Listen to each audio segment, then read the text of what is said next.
नमस्कार। आकाशवाणी कटक आंचलिक संवाद पढ़ुछंती उदयनाथ स्वाई।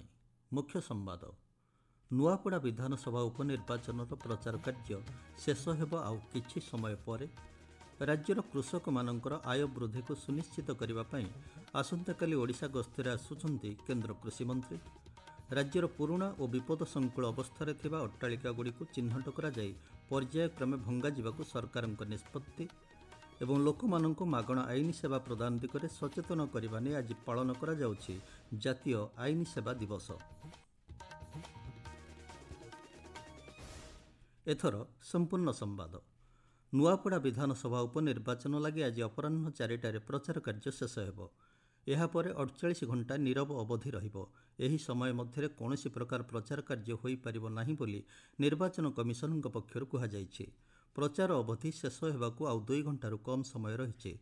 3 प्रमुख राजनैतिक दल एवं अन्य दलर प्रार्थी माने शेष पर्यायर आज भोटर मानकु सेमानक सपक्षरे भोट देबा पई निवेदन करुछन्ते।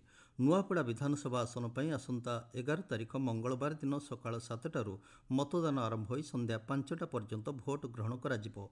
माओ प्रभावित 47टी बुथ्रे सकाळ 7टारू अपराह्न 4टा पर्यंत मतदान पई समय निर्घंट करा जायछि। एही विधानसभा क्षेत्र में 2,48,256 जन भोटर सेमानंकर मताधिकार साब्यस्त करिवे। निर्वाचन कमिशन कार्यालय मिलिथिबा सूचना अनुसार विधानसभा निर्वाचन पई 358टी मतदान केन्द्र करा जायछि। जेउ बुथ्रे 1200 रु अधिक भोटर अछंती सेही स्थानगुड़िकरे 56टी अतिरिक्त बुथ करा जायछि। आसंता 14 तारिख शुक्रवार दिन भोट गणति होई फलाफल प्रकाश पाइब। भोट लगी राज्य मुख्य निर्वाचन अधिकारी कार्यालय पक्षरु समस्त प्रकार व्यवस्था करा जायछि। मुख्य निर्वाचन अधिकारी सामाजिक गणमाध्यम कौनसी प्रकार विभ्रांतिकर सूचना और फटोर प्रचार निवृत्त रहिबा पई जनसाधारण को परामर्श दैछन्ते। केंद्र कृषि और कृषक कल्याण मंत्री शिवराज सिंह चौहान आसंताकाली ओडिशा गस्तर आसिबे। कृषक मानकर आय वृद्धि, पोषण सुरक्षा सुनिश्चित और जैविक कृषि को प्रोत्साहन संबंधित विभिन्न कार्यक्रम में अंशग्रहण करेंगे। भुवनेश्वर लोकसेवा भवनर सम्मेलनी कक्ष आसंताकाली आयोजित होगाकु थिबा मांडिया दिवस उद्घाटनी सभारे श्री चौहान मुख्य अतिथि भाव जोगदेवे। एही अवसर में ओडिशा समेत समग्र देश में श्री अन्न उत्पादन, प्रक्रियाकरण और व्यवहार को प्रोत्साहन देवाई केंद्र सरकार प्रयास संबंध में सम्मेलन में आलोचना हेबो। श्री चौहान ओडिशा गस्त समय कटक जिलार विभिन्न अंचल गस्त करी चाष जमी निरीक्षण करने सह कृषक मानक सह आलोचना करिवे बोली जଣାपड़ी। अपराह्न श्री चौहान कटकर विद्याधरपुर केंद्रीय धान गवेषणा केन्द्र में आयोजित एक बैठक में अध्यक्षता करेंगे।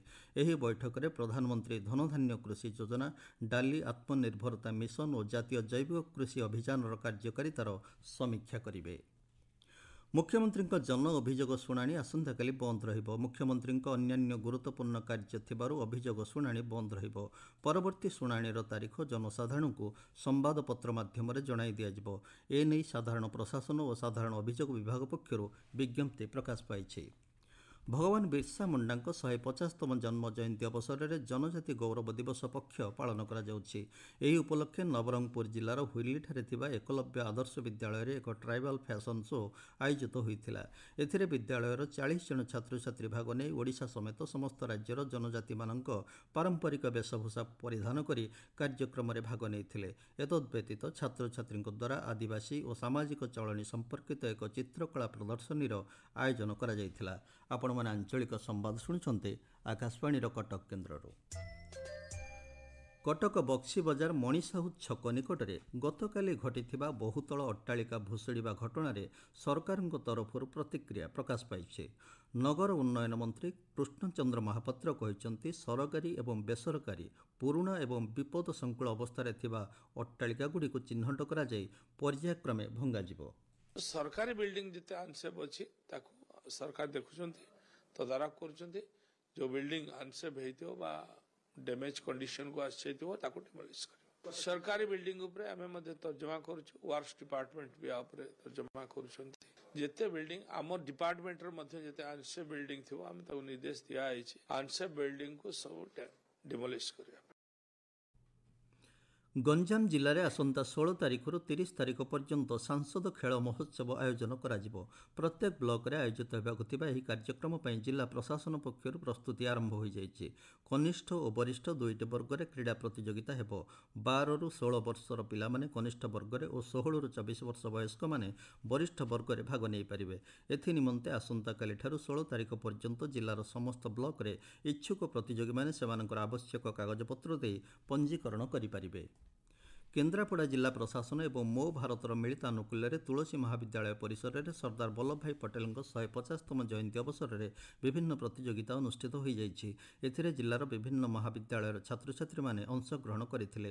ପ୍ରତିଯୋଗିତାର ବିଜେତାମାନଙ୍କୁ ଏକତା ପଦଯାତ୍ରା ଅବସରରେ ପୁରସ୍କୃତ କରାଯିବ। କେନ୍ଦୁଝର ଜିଲ୍ଲା ଚମ୍ପୁଆ ମହିଳା ଉଚ୍ଚ ମାଧ୍ୟମିକ ବିଦ୍ୟାଳୟରେ ଜାତୀୟ ସେବା ଯୋଜନା ମହିଳା ୟୁନିଟ୍ ଆନୁକୂଲ୍ୟରେ ସାଇବର ସୁରକ୍ଷା ସଚେତନତା କାର୍ଯ୍ୟକ୍ରମ ଅନୁଷ୍ଠିତ ହୋଇଯାଇଛି। ଏହି କାର୍ଯ୍ୟକ୍ରମରେ 100ରୁ ଅଧିକ ସ୍ୱେଚ୍ଛାସେବୀ ଯୋଗ ଦେଇଥିଲେ। ଛାତ୍ରଛାତ୍ରୀମାନଙ୍କୁ ସାଇବର ଅପରାଧ ଓ ସୁରକ୍ଷା ନେଇ ସଚେତନ କରାଯିବା ସହ ଏଥିପାଇଁ ଆଇନଗତ ପ୍ରାବଧାନଗୁଡ଼ିକ ବିଷୟରେ ଅବଗତ କରାଯାଇଥିଲା। ରାଷ୍ଟ୍ରୀୟ ସ୍ୱୟଂସେବକ ସଂଘର ଯୁବ ସମ୍ମିଳନୀ ଭଦ୍ରକ ସ୍ୱୟଂଶାସିତ ମହାବିଦ୍ୟାଳୟଠାରେ ଅନୁଷ୍ଠିତ ହୋଇଯାଇଛି। ଜିଲ୍ଲାପାଳଙ୍କ ସମେତ ସଂଘର ବହୁ କାର୍ଯ୍ୟକର୍ତ୍ତା ଯୋଗଦେଇ ରାଷ୍ଟ୍ର ନିର୍ମାଣ କ୍ଷେତ୍ରରେ ଯୁବବର୍ଗଙ୍କ ଭୂମିକା ସମ୍ପର୍କରେ ଆଲୋଚନା କରିଥିଲେ। ଦେଶରେ ଜନସାଧାରଣଙ୍କ ପାଇଁ ଆଇନ ସେବା ଉପଲବ୍ଧ କରିବା ନେଇ ସଚେତନତା ସୃଷ୍ଟି ଉଦ୍ଦେଶ୍ୟରେ ଆଜି ଜାତୀୟ ଆଇନ ସେବା ଦିବସ ପାଳନ କରାଯାଉଛି। ଲୋକଙ୍କୁ ମାଗଣା ଆଇନ ସେବା ପ୍ରଦାନ ପାଇଁ ଆଇନ ସେବା ପ୍ରାଧିକରଣର ପ୍ରତିଷ୍ଠା କରାଯାଇଛି। 1995 ମସିହା ଆଜିର ଦିନରେ ଜାତୀୟ ଆଇନ ସହାୟତା ଅଧିନିୟମ ରାଷ୍ଟ୍ରପତିଙ୍କ ଅନୁମୋଦନ ପରେ ଲାଗୁ ହୋଇଥିଲା। ଏହାକୁ ସ୍ମରଣ କରି ପ୍ରତିବର୍ଷ ଆଜିର ଦିନକୁ ଜାତୀୟ ଆଇନ ସେବା ଦିବସ ଭାବେ ପାଳନ କରାଯାଉଛି। ଏହି ଅଧିନିୟମକୁ ସଂଶୋଧନ କରାଯାଇ ଜିଲ୍ଲା ସ୍ତରରେ ଲୋକ ଅଦାଲତ ପ୍ରତିଷ୍ଠା ପାଇଁ ବ୍ୟବସ୍ଥା କରାଯାଇଛି। ଓଡ଼ିଶା ରାଜ୍ୟ ଆଇନ ସେବା ପ୍ରାଧିକରଣ ଅଧୀନରେ ଚଳିତ ବର୍ଷ ସେପ୍ଟେମ୍ବର ମାସ ଶେଷ ସୁଦ୍ଧା 13,87,753ଟି ମକଦ୍ଦମା ଫଏସଲା ହୋଇଥିବା ଜଣାପଡ଼ିଛି।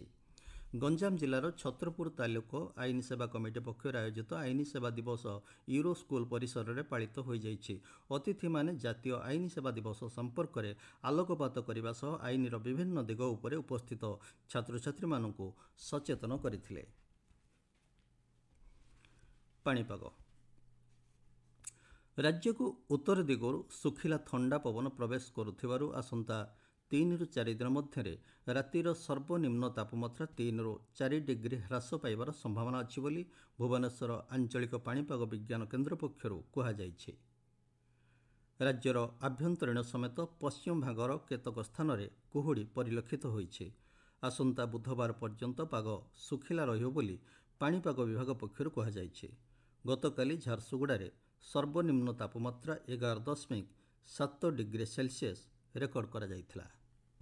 ମୁଖ୍ୟ ସମ୍ବାଦ ପୁଣି ଥରେ।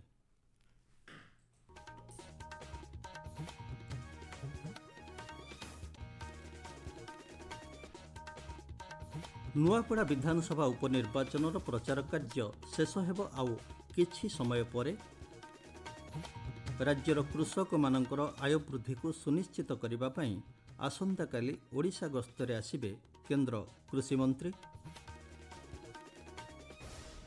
ରାଜ୍ୟର ପୁରୁଣା ଓ ବିପଦସଂକୁଳ ଅବସ୍ଥାରେ ଥିବା ଅଟ୍ଟାଳିକାଗୁଡ଼ିକୁ ଚିହ୍ନଟ କରାଯାଇ ପର୍ଯ୍ୟାୟକ୍ରମେ ଭଙ୍ଗାଯିବାକୁ ସରକାରଙ୍କ ନିଷ୍ପତ୍ତି ଏବଂ ଲୋକମାନଙ୍କୁ ମାଗଣା ଆଇନ ସେବା ପ୍ରଦାନ ଦିଗରେ ସଚେତନ କରିବା ନେଇ ଆଜି ପାଳନ କରାଯାଉଛି ଜାତୀୟ ଆଇନ ସେବା ଦିବସ।